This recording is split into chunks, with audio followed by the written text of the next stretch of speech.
معاف کہہ دیا، تمہارے نام اعمال کو جب الٹے ہاتھ میں دیا جائے گا اس وقت تمہاری حالت کیا ہوگی؟ تم اپنے زندگی کے بارے میں کیا سوچو گے؟ اور دنیا میں جو تم نے بتائے ہیں اس دنیا کی زندگی کو یاد کر کے اس وقت کیسا محسوس کرو گے؟ اس وقت تمہارا بیٹا تمہارے سامنے کھڑا ہوگا، تمہاری بیوی تمہارے سامنے کھڑی ہوگی، تمہارا بھائی تمہارے سامنے کھڑا ہوگا، تمہارے بچے تمہارے سامنے کھڑے ہوں گے، اور پورا خاندان اور کنبہ تمہارے سامنے کھڑا ہوگا۔ اس وقت اللہ سے اپنے بیٹے اور ماں بہن بھائی اور کنبے کے سامنے تم کیا گزارش کرو گے؟ اور اس کے بعد وہ جہنم کا نقشہ تمہارے سامنے ہوگا۔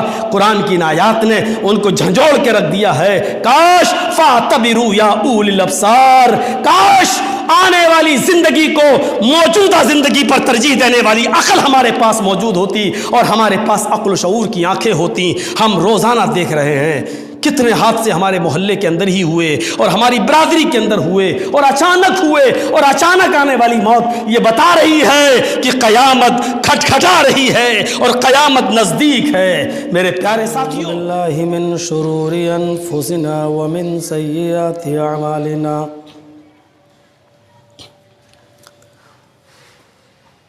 من يهده الله فلا مضل له ومن يضلله فلا هادي له،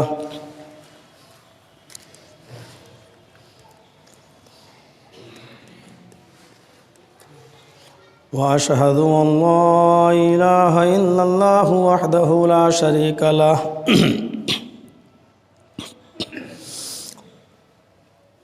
وأشهد أن محمدًا عبده ورسوله، أما بعد فإن خير الحديث كتاب الله،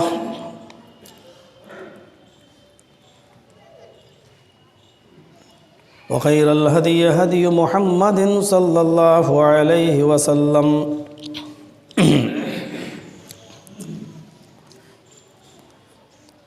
وشر الأمور محدثاتها وكل محدثة بدعة وكل بدعة ضلالة وكل ضلالة في النار۔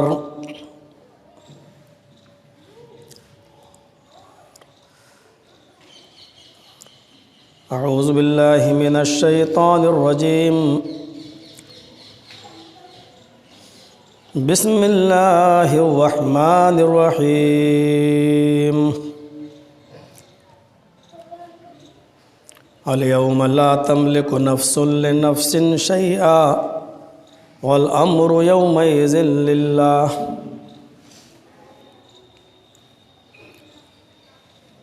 رب اشرح لي صدري ويسر لي أمري واحلل عقدة من لساني يفقهوا قولي۔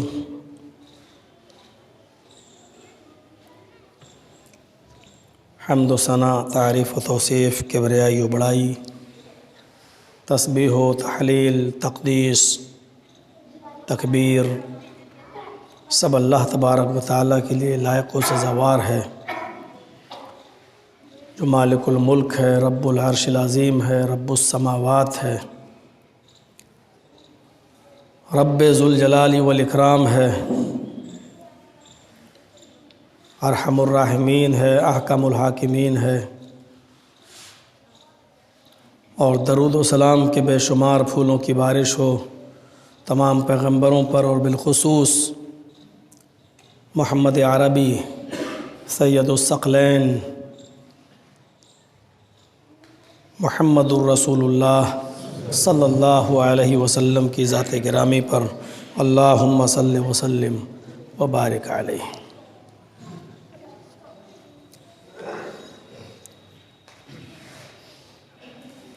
جن چیزوں پر شریعت نے ایمان لانا ضروری قرار دیا ہے اس کی ایک لمبی فہرست اور ایک لمبی لسٹ ہے، لیکن اجمالی طور پر چند چیزوں کا ذکر اس نے کیا ہے۔ الایمان ان تؤمن باللہ وملائکتہ وکتبہ ورسلہ والیوم الآخر وتؤمن بالقدر خیرہ وشرہ۔ یہ 6 چیزوں کا ذکر اس نے اجمالی طور پر کیا ہے۔ اللہ پر ایمان، اس کے فرشتوں پر ایمان، جو کتابیں نازل کی ہیں ان کتابوں پر ایمان، جو رسول اس نے بھیجے ہیں ان تمام رسولوں پر ایمان، اور والیوم الآخر،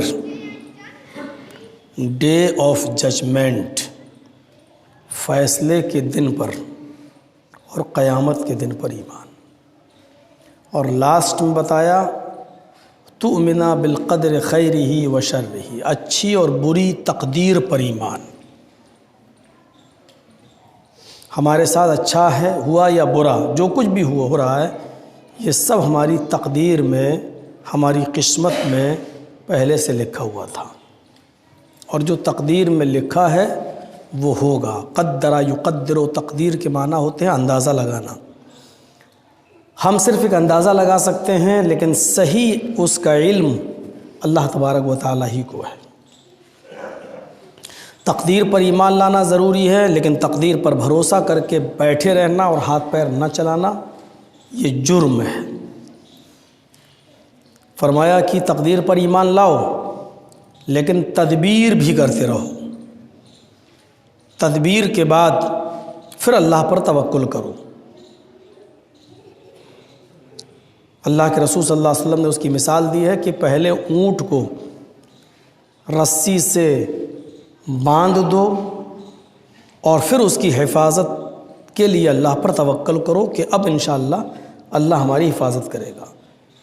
گھر سے کہیں جا رہے ہو، پہلے گھر میں تالا لگا دو، احتیاط کی ساری تدبیریں کرنے کے بعد پھر اللہ پر بھروسہ کرو۔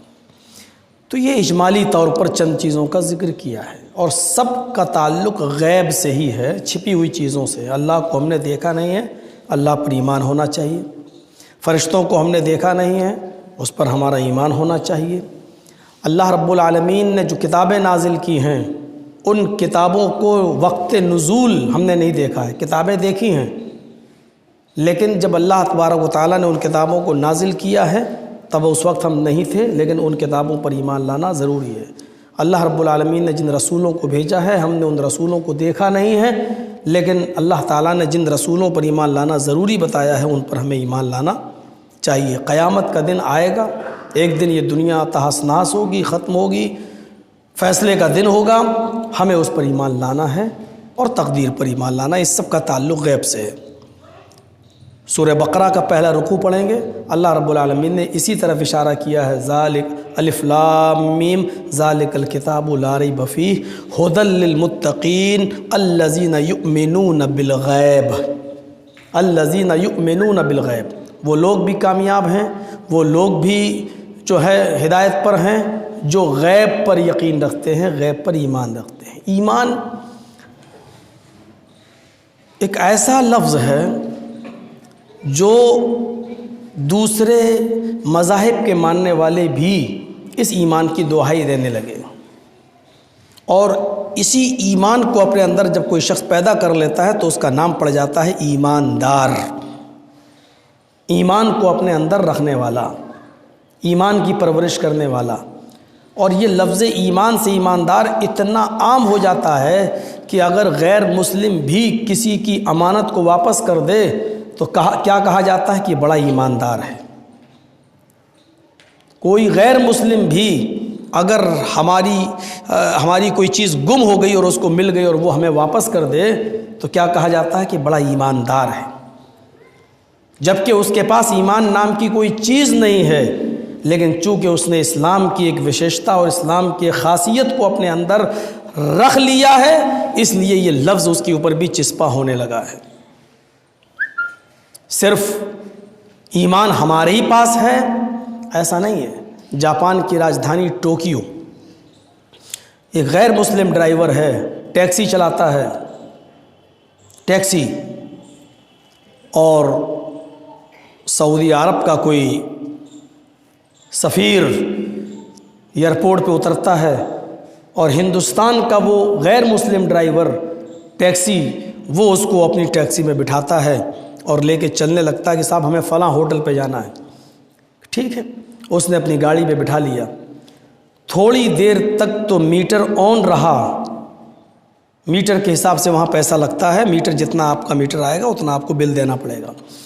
میٹر تھوڑی دیر تک چلتا رہا اور ٹیکسی ڈرائیور تھوڑا سا آگے نکلا تو اس نے میٹر کو آف کر دیا، اوپر اٹھا دیا، اور تقریباً 4-5 کلومیٹر دور تک چلتا رہا، اور پھر اس نے وہاں سے ٹرن لیا، گھمایا، اور پھر ایک چوراہے پر آیا، پھر اس نے اپنے میٹر کو آن کر دیا اور پھر چلتا رہا۔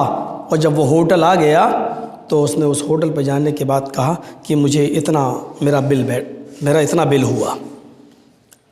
سعودیہ کا جو مسافر اس ٹیکسی پہ بیٹھا تھا اس نے کہا نہیں صاحب آپ کا بل زیادہ ہوا ہے۔ سعودیہ کے اس آدمی کے پاس بھی پیسے کی کمی نہیں تھی۔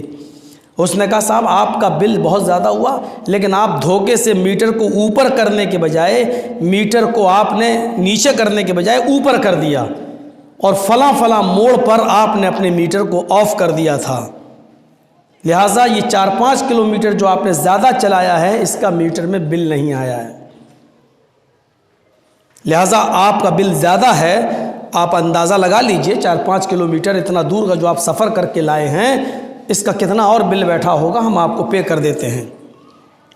ٹیکسی ڈرائیور جو غیر مسلم تھا اس نے کہا نہیں صاحب میں نے میٹر کو دھوکے سے آف نہیں کیا تھا، بلکہ میں نے آپ کو اپنی گاڑی پہ جب بٹھایا تھا تو مجھے جس چوراہے سے مڑنا تھا میں دھوکہ کھا گیا، اور میں چوراہے سے تھوڑا سا آگے نکل گیا تھا، وہ میری غلطی تھی، مجھے اس چوراہے سے مڑنا تھا لیکن تھوڑا سا میں آگے نکل گیا، اب میں پیچھے نہیں مڑ سکتا تھا کیونکہ سگنل نہیں تھا، اور ٹوکیو کے قانون کے مطابق اب ہمیں جب تک دوسرا ٹرن نہیں آتا تب تک ہم آپ کو واپس نہیں کر سکتے تھے، اس لیے 4-5 کلومیٹر کا جو سفر آپ نے میرے ساتھ طے کیا ہے یہ میری اپنی غلطی تھی جس کا میں بل نہیں لے سکتا آپ سے، میں اپنی غلطی کی سزا آپ کو کیوں دوں، اس لیے 4-5 کلومیٹر کا یہ بل میں نہیں لوں گا، میں اتنا ہی بل لوں گا جو میری مزدوری بیٹھتی ہے۔ ہمارے یہاں بہت سے مسلمان ایسے ملیں گے جو اپنا آٹو گھماتے رہیں گے، اپنا رکشہ گھماتے رہیں گے، اجنبی سواری بیٹھی ہوئی ہے وہ جانتی نہیں ہے، اپنا لمبا چوڑا بل بنانے کے چکر میں وہ اس کو گھماتے رہیں گے۔ تو اسلام یا ایمان اس چیز کا ہی نام نہیں ہے کہ جو ہمارے پاس ہے بس وہی سب کچھ ہے اور دوسرے کے پاس ہے اس کی کو قدر کی نظر سے نہیں دیکھ سکتی۔ سعودی عرب کا وہ سفیر جب اترتا ہے تو اس نے کہا کہ واقعی آپ ایک ایماندار شخص ہیں۔ یہ لفظ ایمان اور ایماندار یہ ایسا لفظ ہے جو دوسرے مسلک اور دوسرے مذہب کے لوگ بھی اپنے لیے فخر محسوس کرتے ہیں اس لفظ کے لیے۔ ان چیزوں پر ایمان لانے کو ضروری قرار دیا ہے۔ غیر مسلم بھی پسند کرتا اگر اس کو کہا جائے کہ آپ بڑے ایماندار ہیں، جبکہ لفظ ایمان آپ کو نہ سنسکرت میں ملے گا نہ انگلش میں ملے گا، کسی بھی لینگویج میں آپ کو نہیں ملے گا سوائے عربی کے، لیکن لفظ ایمان اور ایماندار کا لفظ غیر مسلم بھی اپنے اندر اس کی خوشی محسوس کرتا ہے کہ شخص نے مجھے ایک ایسی صفت سے متصف کیا ہے جو اچھی صفت ہے اور یہ کسی کے اندر بھی پائی جا سکتی ہے۔ ان چیزوں میں ایک چیز آتی ہے میرے بھائیوں، قیامت۔ قرآن کا 2/3 حصہ 2/3 بھرا پڑا ہے قیامت اور قیامت کے منظر سے۔ نبی اکرم صلی اللہ علیہ وسلم کو بھی فکر اسی چیز کی تھی۔ صحابہ کا سوال قبل از وقت بڑھاپا آپ کے چہرے پر کیسے دکھائی دے رہا ہے، آپ کو کیا ہے، کس چیز کی ٹینشن؟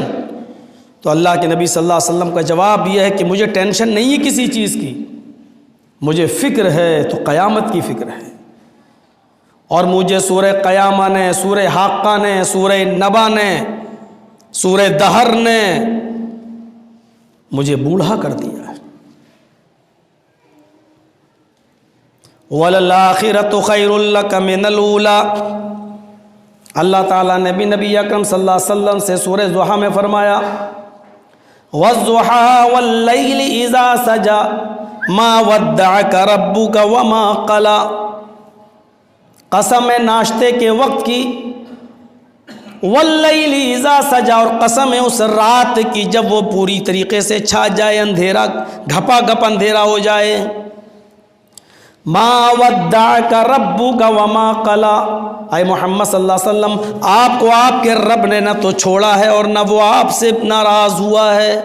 ما ودعک ربک وما قلی، نہ تو آپ کے رب نے آپ کو بے یار و مددگار چھوڑا ہے اور نہ وہ آپ سے ناراض ہوا۔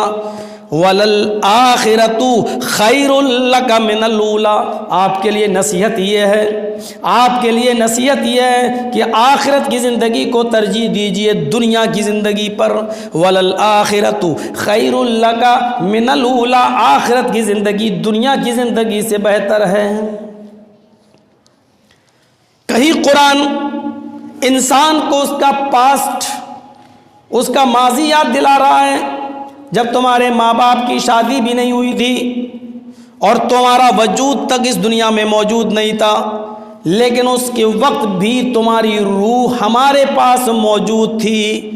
جب تمہارے ماں باپ بھی اس دنیا میں موجود نہیں تھے، اس سے پہلے بھی تمہاری آتما، تمہاری روح ہمارے پاس موجود تھی۔ هل أتى على الإنسان حين من الدهر لم يكن شيئا مذكورا، اے انسان کیا تجھے وہ دور یاد نہیں؟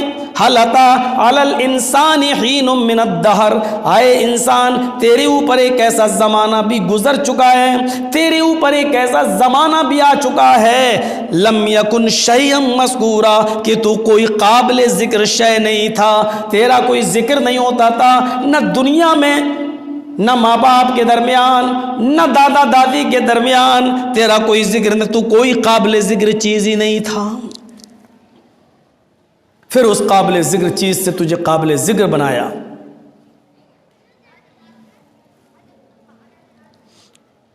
غور کر تو اپنے وجود پر، ان تمام چیزوں کے بعد پہلے تو کچھ نہیں تھا، تیری روح عالم ارواح میں موجود تھی، تیرے ماں باپ کے ملن سے اس روح کو ہم نے رحم مادر تک پہنچایا، 4 مہینے تک مختلف ادوار سے اس کو پیٹ کے اندر گزارا، اور 4 مہینے کے بعد تیری ماں کے پیٹ کے اندر جب تیرا وجود ہوا تو اس کے اندر میں نے روح پھونکی۔ 9 مہینے پورے کرنے کے بعد تو پھر باہر آیا، جب باہر آیا تو تیرا دماغ تیری جسامت کے لحاظ سے تھا، تیرے پاس آنکھیں تھیں، تو دیکھتا بھی تھا، کان تھے، تو سنتا بھی تھا، آنکھ سے دیکھتا تھا لیکن تجھے پتا نہیں تھا کیا دیکھ رہا ہے، کان سنتے تھے لیکن تجھے پتا نہیں کیا سنتے تھے، تیرے پاس دماغ تھا لیکن تجھے کچھ شعور نہیں تھا کہ اس دماغ کا کیسے استعمال کیا جائے۔ تیری جسامت دھیرے دھیرے بڑھتی گئی، اس کمزوری سے تو طاقت کی طرف آتا گیا، جوان ہوا، شادی ہوئی، پھر تو کئی بچوں کا باپ بنا، اب پھر اسی طریقے سے تو دھیرے دھیرے کمزوری کی طرف جائے گا۔ شروع میں کمزور تھا، لاسٹ میں بھی تو اسی کمزوری کی طرف جائے گا۔ شروع میں تو کمزور تھا تو اپنے ماں باپ کا محتاج تھا، اب تو اسی کمزوری کی طرف جائے گا، اب تو اپنی اولاد کا محتاج ہوگا۔ یہ سلسلہ چلایا ہے اللہ تبارک و تعالیٰ نے۔ پہلے کچھ نہیں تھا، پھر وجود میں آیا، پھر تو مٹے گا اور پھر تو وجود میں آئے گا۔ جب ایک مرتبہ تو کچھ نہیں تھا تجھے وجود میں لے آئے، تو دوبارہ جب تو وجود میں آ گیا تجھے تیرا وجود مٹا کر تجھے وجود میں دوبارہ لانا میرے لیے کوئی مشکل نہیں ہے۔ أَيَحْسَبُ الْإِنسَانُ أَن لَّن نَّجْمَعَ عِظَامَهُ بَلَىٰ قَادِرِينَ عَلَىٰ أَن نُّسَوِّيَ بَنَانَهُ بَلْ يُرِيدُ الْإِنسَانُ لِيَفْجُرَ أَمَامَهُ يَسْأَلُ أَيَّانَ يَوْمُ الْقِيَامَةِ فَإِذَا بَرِقَ الْبَصَرُ وَخَسَفَ الْقَمَرُ وَجُمِعَ الشَّمْسُ وَالْقَمَرُ۔ نقشے پر غور کریے، سورہ قیامہ پڑھیے۔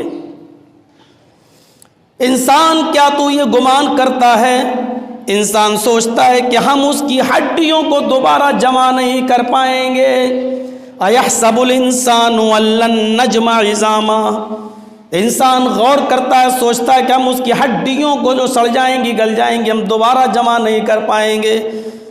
کتنا تو بے فکر ہے، بلا قادرین علی ان نسوی بنانا، ہڈیاں تو بہت دور کی بات ہے، ہم تیری انگلیوں کے فنگر پرنٹ تک بنانے پر قادر ہیں۔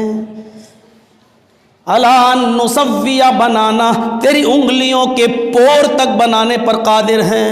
یہ انگلی ابھی آپ ڈال دیجئے نا، جو ووٹر لسٹ پہ جب جاتے ہیں نا اپنا آئی ڈی کارڈ بنانے کے لیے 4 انگلیاں رکھتے ہیں نا، آپ کی انگلی کا نشان جیسے ہی مشین پر رکھتا ہے فوراً آ جاتا ہے محمد جرجیس، محمد عظیم، عبدالعظیم، فلاں فلاں۔ آپ کی انگلی پوری دنیا کی انگلیوں کے پور سے الگ ہے۔ آپ کی ایک انگلی کا نشان جو ہے پوری دنیا میں کسی انسان سے میچ ہو ہی نہیں سکتا ہے۔ ایک انگلی کے نشان اتنے ہیں، ایک انگلی کے اندر، ایک انگلی کے پور، یہ ایک انگلی ہے نا 1/2 انچ کے برابر، اس کے اندر اتنے نشان ہیں کہ پوری دنیا کے لوگوں کے انگلیوں کے نشان ایک نشان جیسے ہو ہی نہیں سکتے ہیں، سب کے نشان الگ الگ ہیں۔ فنگر پرنٹ مشین تو آ جائیے، اللہ نے 1400 سال پہلے کہہ دیا تھا بلا قادرین علی ان نسوی بنانا، ارے ہڈیاں تو بہت دور کی بات ہے، ہم تو تیری انگلیوں کے نشانات، انگلیوں کے پوروں کے نشانات فنگر پرنٹ تک بنانے پر قادر ہیں، بنا کے دکھا دیں گے تجھے۔ محمد جرجیس جلیس بن کر بھاگ نہیں سکتے ہیں، اگر فرضی پاسپورٹ کہیں سے بنوا لیا تو آپ انڈیا پار کر جائیں گے، لیکن جیسے ہی آپ دبئی یا سعودیہ پہنچیں گے اور وہاں پر جب آپ کی آنکھ کا لینس لیا جائے گا اور جیسے ہی وہاں پر آپ کو امیگریشن پر آپ کی انگلیاں رکھوائی جائیں گی، فوراً بتا دے گی مشین کہ آپ جلیس نہیں ہیں، جرجیس ہیں۔ پکڑو ان کو، معاہدے کے مطابق انڈیا گورنمنٹ کے حوالے کرو، یہ بھاگ کر آ رہے ہیں۔ غور کیجیے آپ، جب آپ نام بدل کر انڈیا چھوڑ کر دوسرے ملک نہیں بھاگ سکتے ہو تو قیامت کے دن آپ کتنی دنیا میں بدعمالی کر لیں، دنیا میں ہم کتنے ہی گناہ کر لیں، کیسے آدمی کہاں بھاگ سکتا ہے؟ بھاگو، قرآن تو کہہ رہا فنفرو، بھاگ سکتے ہو تو بھاگ کر دکھاؤ۔ ہماری بنائی ہوئی کائنات سے اگر 1 انچ بھی آگے نکل سکتے ہو تو نکل کے دکھاؤ۔ اور تمہیں نہیں، اللہ نے جناتوں کو بھی چیلنج کیا ہے، سورہ رحمان پڑھیے، اے انسانوں جناتوں، من اقطار الارض، ہم نے جو زمین کے حدود قائم کیے ہیں، اے جناتوں اور اے انسانوں، اگر تم ہماری حدوں سے نکل کے بھاگ سکتے ہو تو بھاگ کر دکھاؤ۔ فَبِأَيِّ آلَاءِ رَبِّكُمَا تُكَذِّبَانِ، اے جن و انس، تم اپنے رب کی کن کن نعمتوں کو ٹھکراؤ گے، اپنے رب کی کن کن نعمتوں کی ناشکری کرو گے؟ انسان تو چھوڑو، جنات بھی ہماری قائم کی ہوئی حدوں سے آگے نہیں بڑھ سکتے ہیں، جبکہ جناتوں کے پاس دنیا میں انسانوں سے زیادہ بھاگنے کی طاقت اور غائب ہونے کی طاقت موجود ہے، لیکن جنات بھی نہیں بھاگ سکتا ہے۔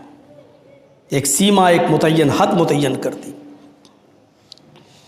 بلا قادرین علی ان نسوی بنانا، ہم تو تمہاری انگلیوں کے پور تک بنانے پر قادر ہیں۔ بل یرید الانسان لیفجر اماما، انسان تو یہ چاہتا ہے کہ وہ آگے بھی برائیوں پہ برائیاں کرتا جائے، لیفجر اماما، فجور کام کرتا جائے، اس کو تو موقع چاہیے، وہ تو چاہتا ہے کہ ہم تھوڑی سی اور کوتاہیاں کر لیں، تھوڑا سا اور گناہ کر لیں، بڑھاپے کے وقت ہم توبہ کر لیں گے۔ لیفجر اماما، وہ تو چاہتا ہے کہ آگے بھی ہم کچھ گناہ کے کام کر لیں، اور جب ان سے کہا جاتا ہے قیامت کے دن سے ڈرو، یسألو ایان یوم القیامہ، تو وہ سوال کرتا ہے کہ قیامت کب آئے گی؟ آئے گی تب دیکھا جائے گا، اگر آئے گی تو بتاؤ کب آئے گی؟ ہے انسان، جب ہم تیری انگلیوں کے پور بنانے پر بھی قادر ہیں تو پھر غفلت کیسی؟ ہے انسان، تو کتنا جیے گا؟ 60 سال، 70 سال، 80 سال، 90 سال، بہت ہے 100 سال، لیکن اس کے بعد پھر موسیٰ علیہ السلام کے پاس ملک الموت روح قبض کرنے آئے، مارا ایک گھوسا موسیٰ علیہ السلام نے، روتے ہوئے گئے، اللہ موسیٰ نے مکہ مارا، تو جاؤ موسیٰ سے پوچھو کہ کتنے دن زندہ رہنا ہے۔ آئے موسیٰ، اللہ نے پوچھا بتاؤ کتنے دن اور زندہ رہنا ہے؟ چلو تمہاری مرضی کے مطابق تمہیں زندگی دے دیتے ہیں، بتاؤ کہا کہ اچھا بتاؤ 1000 سال؟ کہا ٹھیک ہے دے دیتے ہیں۔ 2000 سال؟ ٹھیک ہے دے دیتے ہیں۔ 10,000 سال؟ کہا ٹھیک ہے دے دیتے ہیں۔ پھر کہا مرنا ہے ہی، اس دنیا میں بقا صرف اللہ کی ذات کو ہے اور کسی کو نہیں، پھر تمہیں موت آئے گی۔ موسیٰ علیہ السلام نے کہا اچھا مرنا پھر بھی ہے؟ کہا ہاں، تو آج ہی روح نکال لے میری۔ اس دنیا میں بقا کسی کو ہو ہی نہیں سکتی ہے۔ کل من علیہا فان وَيَبْقَى وَجْهُ رَبِّكَ ذُو الْجَلَالِ وَالْإِكْرَامِ، باقی تو صرف تیرے رب کا چہرہ رہے گا۔ جو اس دنیا سے چلا گیا اور جس کی ہم قبر میں مٹی دے رہے ہیں، مٹی چیخ چیخ کر کہہ رہی ہے، وہ اپنی زبان حال سے پکار رہی ہے، ہمیں سنائی نہیں دے رہی ہے۔ اس کو مٹی دیتے ہیں، پہلا لب بھر کے جب ہم قبر میں ڈالتے ہیں، وہ مٹی ہم سے زبان حال سے کہتی ہے آج تم اس کو مٹی دے رہے ہو، میرے پیچھے پیچھے تم بھی آ رہے ہو، یہی تمہارا بھی مسکن ہے۔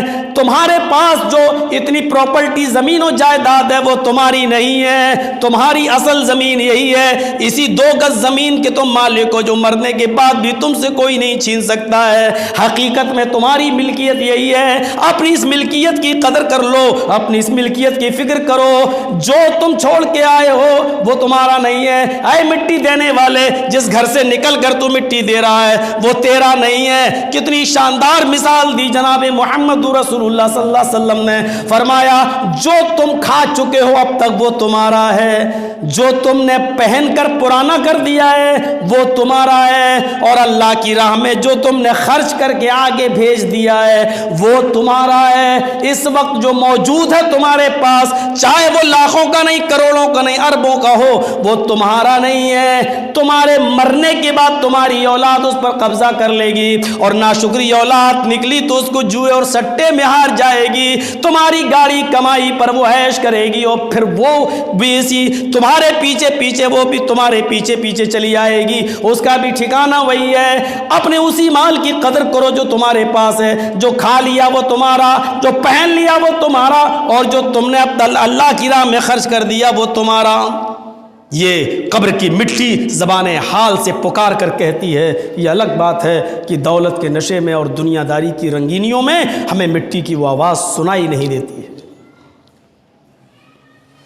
بل یرید الانسان لیفجر امامہ، انسان تو یہ چاہتا ہے کہ ہم آگے بھی گناہ کریں۔ یسأل ایان یوم القیامہ، پوچھتا قیامت کب آئے گی؟ سنو قیامت کب آئے گی؟ فَإِذَا بَرِقَ الْبَصَرُ وَخَسَفَ الْقَمَرُ وَجُمِعَ الشَّمْسُ وَالْقَمَرُ يَوْمَئِذٍ يَقُولُ الْإِنسَانُ يَوْمَئِذٍ أَيْنَ الْمَفَرُّ كَلَّا لَا وَزَرَ إِلَى رَبِّكَ يَوْمَئِذٍ الْمُسْتَقَرُّ يُنَبَّأُ الْإِنسَانُ يَوْمَئِذٍ بِمَا قَدَّمَ وَأَخَّرَ۔ فَإِذَا بَرِقَ الْبَصَرُ، جب آنکھیں نگاہیں چوندی آ جائیں گی، آنکھوں کے سامنے روشنی اتنی تیز ہوگی کہ آپ کو دکھائی نہیں دے گا۔ کبھی کبھی اندھیرے میں انسان کو نہیں دکھائی دیتا، اور کبھی کبھی ایسا ہوتا ہے نا کہ جب بہت زیادہ روشنی آپ کی آنکھوں کے سامنے آ جائے تو آپ کو نہیں دکھائی دیتا۔ اچانک سورج بالکل آپ کے سر کے سامنے ہو اور اوپر دیکھ لیجئے، اور اوپر دیکھنے کے بعد جب آپ نیچے دیکھیں گے تو آپ کو نہیں دکھائی دے گا صاف۔ اس کو کہتے ہیں چوندیا جانا، اس کو کہتے ہیں برق۔ فَإِذَا بَرِقَ الْبَصَرُ، سورج جب سوا نیزے پہ آ جائے گا تو آپ کی آنکھیں چوندیا جائیں گی۔ فَإِذَا بَرِقَ الْبَصَرُ، جب آنکھیں چوندیا جائیں گی، پتھرا جائیں گی، آپ کو آپ کے سامنے کا انسان دکھائی نہیں دے گا۔ وَخَسَفَ الْقَمَرُ، اور چاند بے نور ہو جائے گا، چاند کی روشنی چھین لی جائے گی۔ وَجُمِعَ الشَّمْسُ وَالْقَمَرُ، چاند و سورج دونوں جمع کر دیے جائیں گے، چاند و سورج دونوں اکٹھا کر دیے جائیں گے، چاند و سورج دونوں کے درمیان ٹکر ہو جائے گی۔ جب یہ دن تم اپنی آنکھوں سے دیکھو گے، اس دن یہ نہیں پوچھو گے کہ آج قیامت کب آئے گی، بلکہ اس دن انسان یہ کہے گا یقول الانسان یومئذ این المفر، آج ہم کہاں بھاگیں، بھاگنے کی کوئی جگہ بتاؤ، ہمیں تو کچھ دکھائی نہیں دے رہا ہے۔ چاند نے اپنا کام ختم کر دیا، سورج کی روشنی بھی لپٹ گئی، کیا کریں؟ پہاڑ اپنی جگہ سے ہٹ گئے، سورج زمین کے اوپر گر گیا ہے، سمندر میں آگ لگی ہوئی ہے، اذا الشمس کورت واذا البحار فجرت، سمندر بھڑکا دیے گئے ہیں اور پہاڑ روئیوں کی طرح اڑ رہے ہیں، زمین اپنی پوری شدت کے ساتھ ہلا ڈالی جائے گی، اذا زلزلت الارض زلزالها القاریہ ما القاریہ، کھڑکھڑا دینے والی کھڑکھڑا کر رکھ دے گی، وما ادراک ما القاریہ، وہ کھڑکھڑانا کیسا ہوگا اے محمد صلی اللہ علیہ وسلم آپ کیا جانیں، یوم یکون الناس کالفراش المبثوث، انسان تتلیوں پروانوں کی طرح ہو رہے ہوں گے، بچھے ہوئے بستروں کے مانند ہوں گے اور تتلیوں پروانوں کی طرح اڑ رہے ہوں گے، وَتَكُونُ الْجِبَالُ كَالْعِهْنِ الْمَنْفُوشِ، اور یہ بڑے بڑے پہاڑ دھنی ہوئی روئی کی طرح اڑ رہے ہوں گے، ماروتی گاڑیاں اور بسیں ہوا میں ایسے اڑ رہی ہوں گی جیسے تتلیوں پروانے اڑ رہے ہیں، دھنی ہوئی روئی اڑتی ہے، یہ حالت ان کی ہو رہی ہوگی۔ میرے پیارے ساتھیوں، یہ صورتحال قرآن سورہ قیامہ اللہ تعالیٰ بیان کر رہا ہے، یقول الانسان یومئذ این المفر، اس دن انسان کہے گا آج ہم کہاں بھاگیں، کلا لا وزر، اے انسان آج رائے فرار نہیں ہے، آج بھاگنے کی کوئی جگہ نہیں ہے، بھاگ سکتا تو بھاگ، آج تو لوگوں سے پوچھا کہاں بھاگیں، کس طرف جائیں، کوئی جائے پناہ نہیں ہے تیرے پاس، نہیں بھاگ سکتا ہے۔ ینبأ الانسان، نبا ینبأ معنی باخبر کر دینا، لوگوں کو ان کے اعمال سے متنبع کر دینا، ینبأ الانسان یومئذ، اس دن ہر انسان کو اس کے اعمال سے باخبر کر دیا جائے گا، اس کو بتا دیا جائے گا، تیرا پورا ریکارڈ ہے میرے سامنے، تجھے بتا دیا جائے گا، بما قدم واخر، تو نے کیا نیکیاں کی تھیں اور کیا برائیاں، تو نے آگے کیا بھیجا ہے اور پیچھے کیا چھوڑا ہے، یہ ساری کی ساری چیزیں ہیں آج ہمارے پاس، یہ ریکارڈ ہے تیرا میرے پاس۔ میرے بھائیوں، یہ پورا ایک ریکارڈ اللہ تبارک و تعالیٰ کے پاس محفوظ ہے، محفوظ۔ وَأَمَّا مَنْ أُوتِيَ كِتَابَهُ بِشِمَالِهِ فَيَقُولُ يَا لَيْتَنِي لَمْ أُوتَ كِتَابِيَهْ وَلَمْ أَدْرِ مَا حِسَابِيَهْ يَا لَيْتَهَا كَانَتِ الْقَاضِيَةَ مَا أَغْنَىٰ عَنِّي مَالِيَهْ هَلَكَ عَنِّي سُلْطَانِيَهْ خُذُوهُ فَغُلُّوهُ ثُمَّ الْجَحِيمَ صَلُّوهُ ثُمَّ فِي سِلْسِلَةٍ 70 ذراعا فاسلكوه انه كان لا يؤمن بالله العظيم ولا يحض على طعام المسكين فليس له اليوم هاهنا حميم ولا طعام الا من غسلين لا ياكله الا الخاطئون۔ سورہ حاقہ کی یہ دردناک اور دل کو جھنجھوڑ دینے والی آیتیں جس کو میں نے ابھی آپ کے سامنے پڑھا ہے، وقت کی نزاکت اور تنگ دامانی ہمیں اس کے ترجمے اور تشریح سے روک رہی ہے۔ پھر کبھی کسی جمعے میں ان آیات کا ترجمہ سنیے گا اور اپنے دل میں ایک میسیج پیدا کیجئے گا۔ اللہ تبارک و تعالیٰ نے صاف کہہ دیا، تمہارے نام اعمال کو جب الٹے ہاتھ میں دیا جائے گا اس وقت تمہاری حالت کیا ہوگی، تم اپنے زندگی کے بارے میں کیا سوچو گے، اور دنیا میں جو تم نے بتائے ہیں اس دنیا کی زندگی کو یاد کر کے اس وقت کیسا محسوس کرو گے۔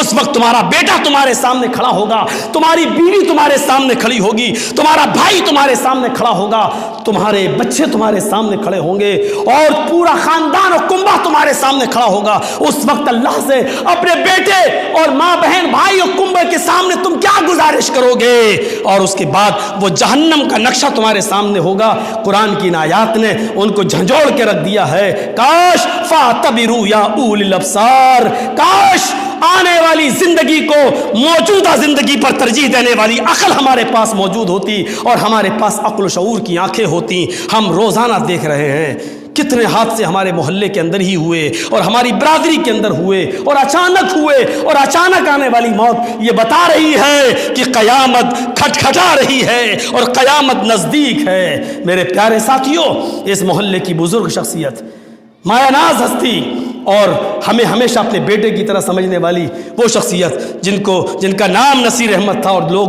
شیر خاں کے نام سے یاد کرتے تھے، ہمارے بیچ نہیں رہی۔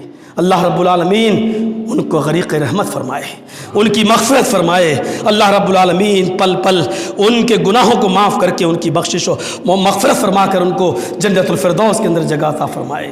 ہمارے سلیم صاحب کی بیٹی ڈیلیوری کے وقت میرے بھائیوں بلڈ کی کمی ہونے کی وجہ سے نوجوانی کی حالت میں اس دنیا سے چلی گئی، اور جو ڈیلیوری کے موقع پر جس کا انتقال ہوتا ہے بچے کی ولادت پر، ہیں حدیث کی کتابیں اس کو شہادت کہتی ہیں، شہادت کی موت، اللہ رب العالمین اس کی مغفرت فرمائے۔ وہ ایک نوجوان لڑکا میرے بھائیوں، ہمارے ایسن ٹیلر کا بھتیجا باسط ہیں، جو خوشی میں اپنے بھائی کی شادی کے کارڈ بانٹنے کے لیے جا رہا بیچارہ، اور راستے میں نہیں رہا، ایکسیڈنٹ ہوا اور اللہ کو پیارا ہو گیا۔ اللہ رب العالمین، یہ بھی اچانک موت ہے، اللہ رب العالمین اس کو بھی شہادت کا درجہ عطا فرما کر اس کو جنت الفردوس میں جگہ عطا فرمائے، اس کی مغفرت فرمائے۔ یہ ہم اپنی آنکھوں سے دیکھ رہے ہیں، یہ مناظر مٹی میں دے رہے ہیں اور دفن کر رہے ہیں، یہ کیا میسیج دے رہی ہے ان لوگوں کی زندگیاں ہیں؟ کوئی کہہ سکتا تھا یہ باسط کا انتقال، کوئی کہہ سکتا تھا یہ ہمارے سلیم صاحب کی بیٹی ہیں۔ ذرا تصور کریے، یہ میسیج ہے کہ اللہ رب العالمین کے ہاں جب کسی کی موت کا وقت آ جاتا ہے تو ایک لمحہ لا یستعجل، ایک لمحہ سیکنڈ سے بھی کم ہوتا ہے، نہ تو آگے ہو سکتا نہ پیچھے۔ بس قرآن بار بار کہتا فاعتبروا یا اولی الابصار، عقل ہو تو عبرت حاصل کرو، عقل مند ہو تو عبرت حاصل کرو، اگر عقل رکھتے ہو تو اپنے عقل کے ناخن لو اور سوچو، اور دنیا کی زندگی سے آخرت کی زندگی کو ترجیح دو۔ اللہ رب العالمین سے دعا ہے، یہ قیامت اور موت کے منظر پر ابھی ہمارے پروگرام چلیں گے، ہیں 2-3 انشاءاللہ۔ اللہ رب العالمین ہم تمام مسلمانوں کو اپنی موت سے عبرت لوگوں کی موتوں سے عبرت حاصل کرنے کی توفیق عطا فرما، قبرستان سے عبرت حاصل کرنے کی توفیق عطا فرما، اور ہمیں کل کے لیے تیاری کرنے کی توفیق عطا فرما۔ بار الہ جو لوگ تیری رحمت کو جا چکے ہیں ان کی قبروں کو نور سے بھر دے، اے اللہ ان کے گناہوں کو معاف فرما دے، اے اللہ جو زندہ ہیں ان کو اسلام پہ زندہ رکھ، اور جب خاتمہ ہو تو ان کا ایمان پر خاتمہ فرما۔ بار الہ ہم تجھ سے دعا کرتے ہیں کہ جو بیمار ہیں اور جو ہاسپٹلس میں ایڈمٹ ہیں یا جن کی دوائیں چل رہی ہیں، اللہ ان کی دواؤں میں صحت و تندرستی کوٹ کوٹ کے بھر دے۔ الہ العالمین اللہ بیماروں کو شفائے کاملہ اور عاجلہ عطا فرما، اور ہمیں پھر سے یہ دعا کہ جب تک ہم زندہ رہیں اسلام کے چھوٹے بڑے ہر مسئلے پر اور ہر قانون پر باعمل بنا دے، اور جب ہمارا خاتمہ ہو تو بار الہ کلمہ طیبہ پڑھتے ہوئے لا الہ الا اللہ پڑھتے ہوئے ہمارا خاتمہ ہو، ہمارا ایمان پر خاتمہ فرمانا۔ وما علینا الا البلاغ المبین، وآخر دعوانا ان الحمد للہ رب العالمین۔